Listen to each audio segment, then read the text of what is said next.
Hey guys, welcome back to poly study. So guys, इस video में हम discuss करने वाले हैं दो टॉपिक को और दो टॉपिक कवर करेंगे। ठीक है, पहला टॉपिक कवर करेंगे कि यौगिक पट्टाचारण के लिए वेग अनुपात, ठीक है, इसका वेलोसिटी रेशियो क्या होता है। और दूसरा टॉपिक होगा effect of slip on velocity ratio, मतलब वेगानुपात पर फिसलन का प्रभाव क्या होता है।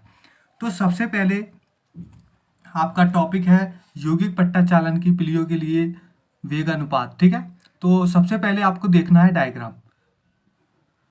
डायग्राम क्या है, पहले तो यौगिक पट्टाचालन पर होता क्या है, इसमें पुली होती हैं। ठीक है, पहली पुली आपकी ये हो गई, दूसरी पुली, तीसरी पुली और चौथी पुली।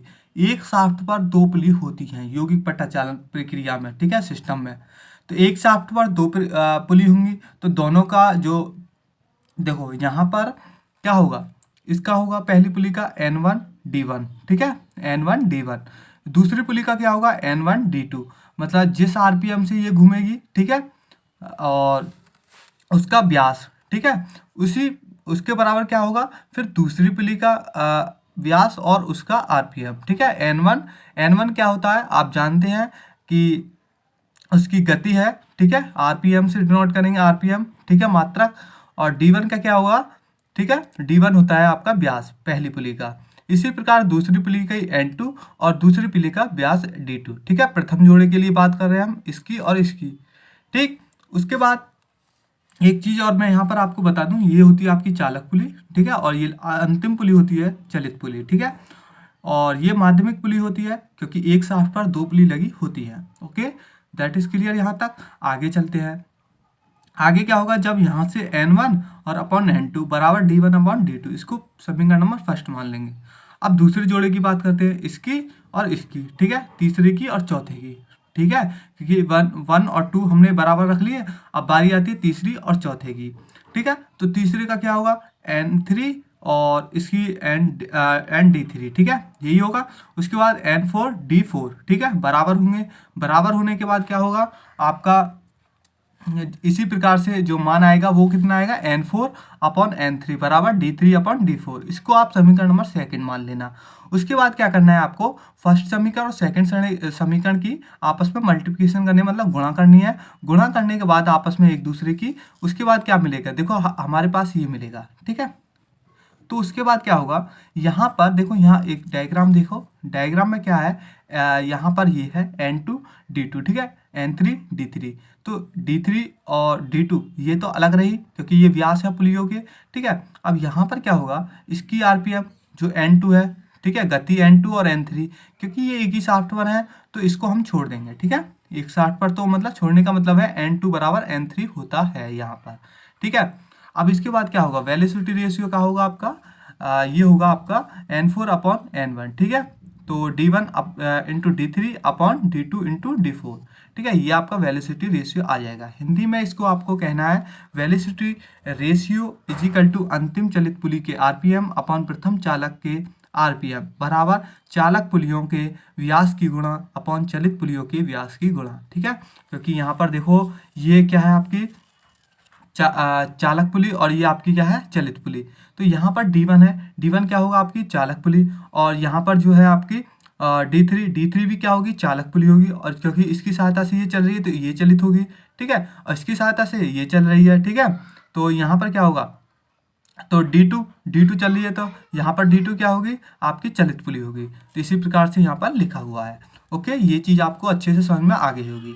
अगला टॉपिक है आपका नेक्स्ट, जिसका नाम है, मैं अभी पीछे बताया था सबसे पहले वीडियो में, वेगानुपात पर फिसलन का प्रभाव। ठीक है, वेरी वेरी इंपॉर्टेंट क्वेश्चन है। ठीक है, डेरिवेशन है पूरी, और इसको हम दो तरीके से करेंगे। पहला तो वो तरीका पूछ सकता है कि वेगानुपात पर फिसलन का प्रभाव सिंपल बेल्ट ड्राइव पर दिखाइए। ठीक है, दूसरा पूछ सकता है कंपाउंड बेल्ट ड्राइव के सिस्टम में पूछ सकता है आपसे। तो सबसे पहले देखेंगे सिंपल बेल्ट ड्राइव में क्या इफेक्ट होता है स्लिप पर। ठीक है, वेलोसिटी रेशियो का।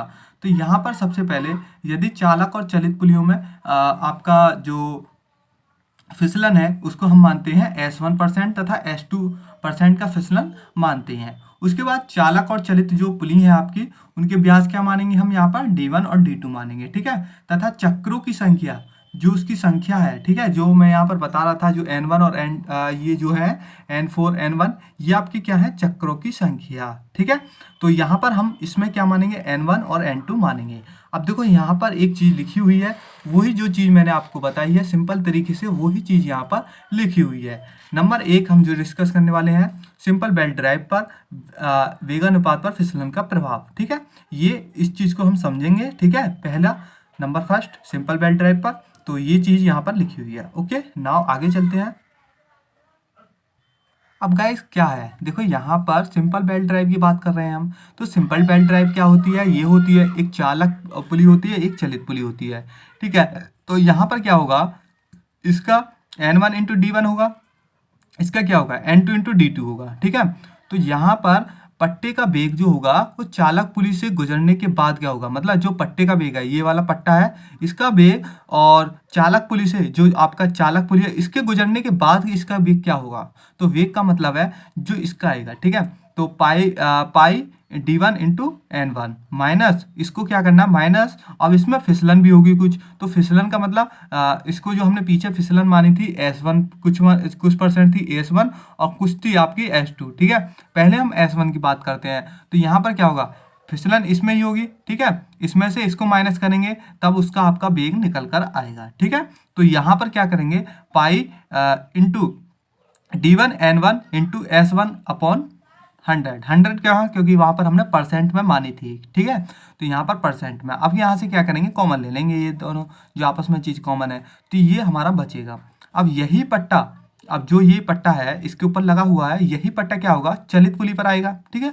अब जब ये चलित पुली से होकर जाएगा तो पट्टे का वेग में कुछ अलग डिफरेंस होगा, ठीक है, क्योंकि ये था पट्टे का वेग चालक पुली से यहाँ से गुजरने के बाद, अब गुजरेगा यहाँ से चलित के बाद, तो क्या होगा, तो यहाँ पर भी क्या होगा, देखो सबसे पहले पाई D1 n1, ठीक है, जो भी इसका आया है ये इसमें से, ठीक है, ये इसके बाद तो ये गुजर गई, ठीक है, पहले समझो, ठीक है। यहाँ पर पहले हम बात कर रहे थे पट्टे का प्रथम वेग, ठीक है। यहाँ पर जो पट्टा था वो चालक पुली से तो गुजर गया, जब चालक पुली से गुजर गया उसका वेग आया कितना, वो आया था आपका ये, ठीक है। यहाँ तक अच्छे से समझ में आ गया। उसके बाद क्या है, अब हम बात करें जब ये पट्टा यहाँ से तो गुजर गया, अब बारी आती है इसकी, इस वाली पुली की। तो जब यहाँ से गुजरेगा, तो यहाँ से गुजरने के बाद मतलब इस ये है जो इसका वेग आया उसमें से हम घटाएंगे, ठीक है, इसमें से हम घटाएंगे, तो इसकी फिसलन अलग होगी, जो कि हमने मानी है S2%, ठीक है। समझ में आया यहाँ तक। अब आगे चलते हैं। देखो इसी प्रकार से यहाँ पर ये वाले, ये आ गया आपका वेग, ठीक है, जो आपकी चालक पुली थी उसके गुजरने के बाद जो आपके पट्टे का, ठीक है, वेग था, उसमें से क्या करेंगे, इस वाले का वेग निकाल कर, तो इसका वेग क्या होगा, पाई D1 n1 और 1 minus S1 upon 100 into S2 upon 100, ठीक है। इसका फिसलन की बात करेंगे, ठीक है, इसमें से इसको घटाकर और उसकी ही परसेंटेज, ठीक है, ठीक, इतना समझ में आया। उसके बाद क्या करेंगे, यहाँ पर ये कॉमन था, पाई D1 n1 और 1 माइनस S1 अपॉन 100, ये कॉमन आ गया, तो बचा क्या, 1 माइनस S2 अपॉन 100, ठीक है। तो ये इतनी सी चीज़ आपको दोनों, ये समीकरण चीज़ आपको ध्यान रखनी है, ठीक है, इतनी चीज़ ध्यान रखोगे। अब क्या करना है यहाँ से आगे, अब करना है कि जो चलित पुली के चक्रों की जो RPM है, ठीक है, उसकी संख्या पट्टे के इसी वेग पर निर्भर करेगी, जो ये था, ठीक है, इस पर ही निर्भर करेगी। तो यहाँ पर हम क्या कर रहे थे, जो चक्रों की संख्या है चलित पुली की, तो यहाँ पर है ये, ठीक है, यहाँ पर देखो ये, ठीक है। अब देखो यहाँ पर ये भी है, ठीक है। तो यहाँ पर चक्रों की प्रति मिनट, ठीक है, प्रति मिनट संख्या। अब यहाँ पर क्या होगा, दोनों को बराबर रख देंगे, ठीक है। तो यहाँ पर क्या आएगा, देखो ये पाई D2 n2 बराबर इसको, ठीक है, पाई D1 1 माइनस S अपॉन 100 और 1 माइनस S2 अपॉन 100, दोनों को बराबर रख दिया। अब इसमें से जो चीज़ कट रही है, पाई से पाई कट हो गया यहाँ पर, ठीक है। अब यहाँ पर क्या होगा, जो आपका n2 है, n2 और यहाँ पर है n1, इसको यहाँ इसके नीचे ले जाएंगे, ठीक है। उसके बाद इसको D2 को यहाँ पर D1 के नीचे ले जाएंगे, ठीक है ना। इसी प्रकार से हमने अगले स्टेप में यही चीज़ किया है। तो यहाँ पर ये चीज़ दोनों सेम है, ये जो के तो रहेंगे। अब इसके बाद क्या करेंगे, यहाँ पर देखो ये इतना यहाँ पर ये दोनों सेम रहे, दोनों की दोनों। उसके बाद क्या करेंगे, 1 माइनस, अब देखो इनकी मल्टीप्लाई जो मल्टीप्लिकेशन है इसकी इसमें करोगे, तो यहाँ पर ये चीज़ आएगी आपके, ठीक है। तो ये केवल गुणा करने के बाद आपकी अगली स्टेप यही बनेगी, ठीक है। अब उसके बाद क्या करेंगे, यहाँ पर जो S1 इंटू S2 अपॉन ये है आपकी 10,000, इसका मान क्या है, हम छोड़ेंगे। क्यों छोड़ेंगे, ये जो मान है बहुत कम है, ठीक है, तो इसको नगण्य मानेंगे। तो नगण्य मानने के बाद आपका जो नेक्स्ट फॉर्मूला आएगा वो आएगा N2 upon N1 is equal to D1 upon D2 into 1 minus S upon 100। ये समीकरण नंबर होगी आपकी फर्स्ट, ठीक है। यहाँ तक समझ में आ गया। ये आपकी नंबर जो आया है समीकरण जो आई है निकल कर, ये जो समीकरण है यही आपका फॉर्मूला होगा। यदि वो उसके साथ आपका जो मोटाई दे दे, ठीक है, मोटाई देते, मोटाई देने का मतलब है साथ में पट्टे की मोटाई दे दे सवाल में, तो यहाँ पर क्या होगा, यही फॉर्मूले में N2 upon N1 is equal to D1 upon D2, यहाँ पर प्लस कर देना है, plus T D upon D2 plus T और 1 माइनस S अपॉन 100 जो क्या तो रहेगा, ठीक है। इतना समझ में आया। इस तरीके से इसके फिसलन पर प्रभाव की एक पूरी डेरिवेशन है, इस तरीके से आपको निकालनी है, ठीक है। अच्छे से आपको समझ में आ गया होगा। ओके, अगर कोई भी चीज़ समझ में नहीं आई है कमेंट कर पूछ सकते हैं।